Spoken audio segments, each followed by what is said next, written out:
ಮೊದಲು ಮೇಷರಾಶಿ. ಮೇಷರಾಶಿಯವರು ನಿಮ್ಮ ದಿನಚರಿಯಲ್ಲಿ ಸ್ವಲ್ಪ ಬದಲಾವಣೆಯನ್ನು ಕಾಣುವಂತಹ ದಿವಸ. ಈ ಕೆಲಸಗಳು ಹೀಗೆ ಆಗಬೇಕು ಅಂತ ಹೇಳಿ ಏನೋ ಒಂದಷ್ಟು ಪ್ಲಾನ್ಗಳನ್ನು ಮಾಡ್ಕೊಂಡಿರ್ತೀರಿ, ಅಥವಾ ಇನ್ಯಾರಿಗೋ ನೀವು ಭೇಟಿಯಾಗೋದಕ್ಕೋ ಅಥವಾ ನೀವು ಅಲ್ಲಿಗೆ ಹೋಗೋದಕ್ಕೋ ಅವಕಾಶಗಳನ್ನು ಕೇಳಿರ್ತೀರಿ. ಆದರೆ ಅದರಲ್ಲೆಲ್ಲ ಸಣ್ಣ ಪುಟ್ಟ ಬದಲಾವಣೆಗಳು ಆಗುವಂತಹ ಸಾಧ್ಯತೆ. ಬೇರೆಯವರಿಗೆ ಸ್ವಲ್ಪ ಸಮಯವನ್ನು ಮೀಸಲಾಗಿಡ್ತಕ್ಕಂಥದ್ದು. ಯಾರೋ ಏನೋ ಕೇಳಿರ್ತಾರೆ, ನಿಮ್ಮನ್ನು ಭೇಟಿ ಮಾಡಬೇಕು ಅಂತ ಹೇಳಿ ಅಂದ್ಕೊಂಡಿರ್ತಾರೆ, ಅಂಥವರಿಗೆ ಸ್ವಲ್ಪ ಸಮಯವನ್ನು ನೀವು ಮೀಸಲಾಗಿಡ್ತಕ್ಕಂಥದ್ದಾಗತ್ತೆ. ಒಂದಕ್ಕಿಂತ ಹೆಚ್ಚು ಕೆಲಸಗಳನ್ನು ಒಟ್ಟಿಗೆ ಮಾಡೋದಕ್ಕೆ ಪ್ರಯತ್ನವನ್ನು ಮಾಡಿ ವಿಫಲರಾಗ್ತೀರಿ.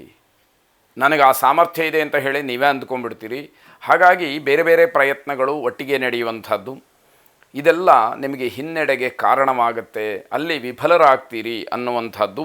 ನಿಮ್ಮ ಇಷ್ಟಾರ್ಥಗಳು ಈಡೇರಬಹುದು, ಆದರೆ ಕೆಲವು ದುರಾಸೆಗಳು ತಪ್ಪಿದ್ದಲ್ಲ. ಏನೋ ಒಂದು ಪ್ರಯತ್ನವನ್ನು ಮಾಡಿರ್ತೀರಿ, ಅದು ನಿಮ್ಮದಾಗತ್ತೆ, ನಿಮಗೆ ಒಳ್ಳೆಯದಾಗತ್ತೆ. ಆದರೆ ತತ್ಕ್ಷಣದಲ್ಲೇ ಅಥವಾ ಆ ಫಲ ಸಿಕ್ಕೋದಕ್ಕೆ ಮುಂಚೆನೇ ಇನ್ನೊಂದು ಹೀಗಾಗಬೇಕು ಅನ್ನುವಂಥದ್ದು ಈ ದಿವಸ ನಿಮಗೆ ಒತ್ತಡವಾಗಿ ಪರಿಣಮಿಸುತ್ತೆ. ಹಳೆಯ ರೋಗಗಳಿಂದ ಮುಕ್ತರಾಗೋದಕ್ಕೆ ಅವಕಾಶ ಇದೆ. ಬಹಳ ದಿವಸಗಳಿಂದ ಯಾರಾದರೂ ಅನಾರೋಗ್ಯ ಪೀಡಿತರಾಗಿದ್ದರೆ ಅಂಥವರಿಗೆ ಸ್ವಲ್ಪ ತಿರುವು ಅಥವಾ ಬದಲಾವಣೆ, ಜೀವನದಲ್ಲಿ ಯಾವುದೋ ಒಂದು ನವೋಲ್ಲಾಸ, ನನಗೂ ಕೂಡ ಜೀವನ ಇದೆ ಅನ್ನುವಂತಹ ಒಂದು ನಂಬಿಕೆ ಬರುವಂತಹ ಸಮಯ. ನಿಮ್ಮ ಭಾವನೆಗಳನ್ನು ಸ್ವಲ್ಪ ನಿಯಂತ್ರಣ ಮಾಡಿಕೊಳ್ಳಿ. ಯಾರನ್ನಾರು ನೋಡಿದ ತಕ್ಷಣ ಭಾವುಕರಾಗಿ ಏನೋ ನಿಮ್ಮ ನೋವುಗಳನ್ನೆಲ್ಲ ವ್ಯಕ್ತಪಡಿಸ್ತಕ್ಕಂಥದ್ದು, ಎಲ್ಲರೂ ಅದನ್ನು ಕೇಳ್ತಾರೆ ಅನ್ನುವಂಥದ್ದೇನಿರುವುದಿಲ್ಲ. ಹಾಗಾಗಿ ಆ ಭಾವುಕತೆಗೆ ಸ್ವಲ್ಪ ಕಡಿವಾಣ ಅಂತಕ್ಕಂಥದ್ದು ಇರಲಿ. ಚಂಡಿಕೇಶ್ವರನನ್ನು ವಿಶೇಷವಾಗಿ ಪ್ರಾರ್ಥನೆ ಮಾಡಿ ಶುಭವಾಗಿ. ವೃಷಭ ರಾಶಿ, ನಿರುದ್ಯೋಗಿಗಳಿಗೆ ಏನೋ ಒಂದು ಒಳ್ಳೆಯ ಸಮಯ ಬಂದಿದೆ ಅನ್ನುವಂತಹ ಅನುಭವವಾಗುತ್ತೆ. ಕೆಲಸ ನನಗೂ ಸಿಕ್ಕತ್ತೆ ಅನ್ನುವಂತಹ ಯಾವುದೋ ಒಂದು ದೃಢವಾದ ನಂಬಿಕೆ ನಿಮ್ಮಲ್ಲಿ ಬರುವಂಥದ್ದು. ಶತ್ರುಗಳ ಕಾಟ ತಪ್ಪಿದ್ದಲ್ಲ. ವಿರೋಧಿಗಳು ನಿಮ್ಮ ವಿರುದ್ಧವಾಗಿ ಕೆಲಸಗಳನ್ನು ಮಾಡ್ತಾನೇ ಇರ್ತಾರೆ. ಅದು ಮಾನಸಿಕವಾಗಿ ನಿಮಗೆ ಸ್ವಲ್ಪ ಬೇಸರವನ್ನು ತರುವಂಥದ್ದಾಗತ್ತೆ. ಹೆಂಗಸರಿಂದ ಉಪಕಾರ ಅಥವಾ ಧನಲಾಭ ಆಗಬಹುದು. ಅದು ಯಾರು, ಅಕ್ಕ, ತಂಗಿ, ತಾಯಿ, ಯಾರು ಬೇಕಾದರೂ ಆಗಬಹುದು. ಅಂಥವರಿಂದ ನಿಮಗೊಂದಷ್ಟು ಹಣದ ಸಹಾಯ ಅಥವಾ ನೀವು ಮಾಡ್ತಕ್ಕಂತಹ ಕೆಲಸಕ್ಕೆ ಒಂದಷ್ಟು ಪ್ರೋತ್ಸಾಹ ಸಿಕ್ಕುವಂಥದ್ದಾಗತ್ತೆ. ವೈವಾಹಿಕ ಜೀವನದಲ್ಲಿ ಒಂದಷ್ಟು ಮಾತುಕತೆಯಿಂದ ಒಡಕು, ವಿರಸ ಅನ್ನುವಂಥದ್ದು ಉಂಟಾಗತ್ತೆ. ಯಾವಾಗ ಸರಿಯಾದಂತಹ ಸಂಪಾದನೆಯೋ ಅಥವಾ ಸರಿಯಾದಂತಹ ಒಂದು ಸ್ಥಾನಮಾನವೋ ಗೌರವವೋ ಇಲ್ಲದೇ ಇದ್ದಾಗ ಮಾತಿಗೆ ಮಾತು ಬೆಳೀತಕ್ಕಂಥದ್ದು, ಕೋಪ ಹೆಚ್ಚಾಗುವಂಥದ್ದು, ಆ ಕೋಪದಲ್ಲಿ ಏನೋ ಮಾತಾಡುವಂಥದ್ದು, ಆ ಮಾತಿಗೆ ವಿರುದ್ಧವಾದಂತಹ ಮಾತುಗಳು ಬಂದಾಗ ಮನಸ್ತಾಪಕ್ಕೆ, ವಿರಸಕ್ಕೆ ಅದು ಕಾರಣವಾಗ್ತಕ್ಕಂಥದ್ದಾಗತ್ತೆ. ವ್ಯಾಪಾರದಾರರಿಗೆ ಲಾಭದ ದಿವಸವಾಗುವಂಥದ್ದು.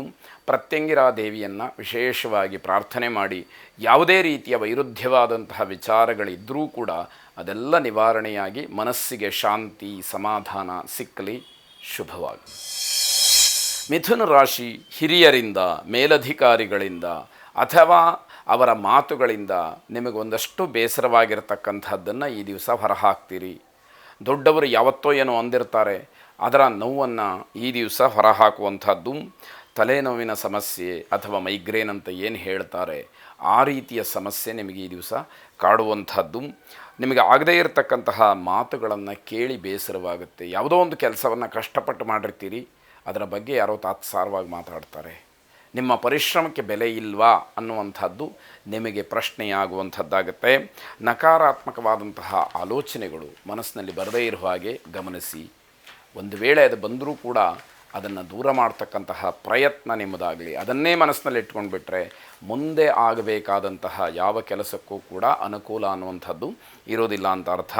ಎಲ್ಲ ಅನುಕೂಲತೆಗಳಿದ್ದರೂ ಕೂಡ ಅನುಭವಿಸುವಂತಹ ಯೋಗವೂ ಇರಬೇಕಲ್ಲ. ಯೋಗ್ಯತೆ ಇದೆ, ಆದರೆ ಯೋಗ ಬೇಕಲ್ಲ ಅನ್ನುವಂಥದ್ದು ಪ್ರಶ್ನೆ. ಮಾನಸಿಕವಾದಂತಹ ಒತ್ತಡ, ಇದರಿಂದ ಕೋಪ ಹೆಚ್ಚಾಗ್ತಕ್ಕಂಥದ್ದು, ಎಲ್ಲವೂ ಕೂಡ ಅನರ್ಥವಾಗ್ತಕ್ಕಂತಹ ಸಾಧ್ಯತೆಗಳು ಹೆಚ್ಚಾಗಿರುತ್ತೆ. ನವಗ್ರಹ ಪೀಡಾ ಪರಿಹಾರ ಸ್ತೋತ್ರವನ್ನು ಶ್ರವಣ ಮಾಡಿ, ಅನುಕೂಲ ಇದ್ದರೆ ಅದನ್ನು ಪಠನೆ ಮಾಡಿ. ಶುಭವಾಗಿ. ಕರ್ಕಾಟಕ ರಾಶಿ, ಪ್ರಯಾಣದಿಂದ ತೊಂದರೆ ಇದೆ ಅನ್ನುವಂತಹ ಸೂಚನೆ. ತುಂಬ ಅನಿವಾರ್ಯ ಇದ್ದರೆ ಪ್ರಯಾಣಕ್ಕೆ ಹೊರಡಿ, ಇಲ್ಲದೇ ಇದ್ದರೆ ಅದನ್ನು ಮುಂದಕ್ಕೆ ಹಾಕ್ಬೋದು ಅನ್ನುವಂಥದ್ದಿದ್ದರೆ ಖಂಡಿತವಾಗಿ ಮುಂದೂಡ್ತಕ್ಕಂಥದ್ದು ಒಳ್ಳೆಯದು. ನಿಮ್ಮ ಪರಿಶ್ರಮ ಏನೇ ಇದ್ದರೂ ಕೂಡ, ಎಷ್ಟೇ ಕಷ್ಟಪಟ್ಟಿದ್ದರೂ ಕೂಡ ಅದು ಯಾವುದೂ ಇವತ್ತು ಲೆಕ್ಕಕ್ಕೆ ಬರದೇ ಇರತಕ್ಕಂಥದ್ದು, ಕೇವಲ ವ್ಯರ್ಥ ಅನ್ನುವಂಥದ್ದು. ಉದ್ಯೋಗದಲ್ಲಿ ಸ್ಥಾನಮಾನ ಸಿಕ್ಕುವಂತಹ ಒಂದು ಸೂಚನೆ ನಿಮಗೆ ಈ ದಿವಸ ಕಾಣುತ್ತೆ. ಮುಂದಿನ ದಿನಮಾನದಲ್ಲಿ ಯಾವತ್ತೋ ಅನುಕೂಲವಾಗುವಂತಹ ಒಂದು ಮುಂದಾಲೋಚನೆ ಅಥವಾ ಇನ್ಯಾವುದೋ ಒಂದು ದೂರದ ಆಲೋಚನೆಯನ್ನಿಟ್ಟುಕೊಂಡು ಮಾಡಿದಂತಹ ಪ್ರಯತ್ನಗಳು ಈ ದಿವಸ ಫಲವನ್ನು ಕೊಡುವಂಥದ್ದು, ಅದರ ಒಂದು ಅನುಕೂಲ ಮುಂದಿನ ದಿನಮಾನದಲ್ಲಿ ಆಗ್ತಕ್ಕಂಥದ್ದಾಗುತ್ತೆ. ಮನಸ್ಸಿನಿಂದ ಯಾವುದೇ ವೃತ್ತಿಯಾಗಲಿ, ಉದ್ಯೋಗ ಆಗಲಿ, ಇದರ ಬಗ್ಗೆ ಇರತಕ್ಕಂತಹ ಚಿಂತೆ ದೂರ ಆಗ್ತಕ್ಕಂಥದ್ದು, ನಿಮ್ಮ ಪ್ರಯತ್ನಕ್ಕೆ ಫಲ ಇದೆ ಅನ್ನುವಂತಹ ನಂಬಿಕೆ ಬರುವಂಥದ್ದಾಗುತ್ತೆ. ಬರಬೇಕಾದಂತಹ ಬಾಕಿ ಹಣ ಏನಾದರೂ ಇದ್ದರೆ ಅದು ನಿಮ್ಮ ಕೈ ಸೇರ್ತಕ್ಕಂಥದ್ದು. ವಿದ್ಯಾರ್ಥಿಗಳಿಗೆ ಯಶಸ್ಸಿನ ದಾರಿ ತೆರೆಯುವಂತಹ ದಿವಸ ಇದಾಗಿರುತ್ತೆ. ಕುಲದೇವತಾ ಪ್ರಾರ್ಥನೆಯನ್ನು ಮಾಡಿ ಶುಭವಾಗಿ.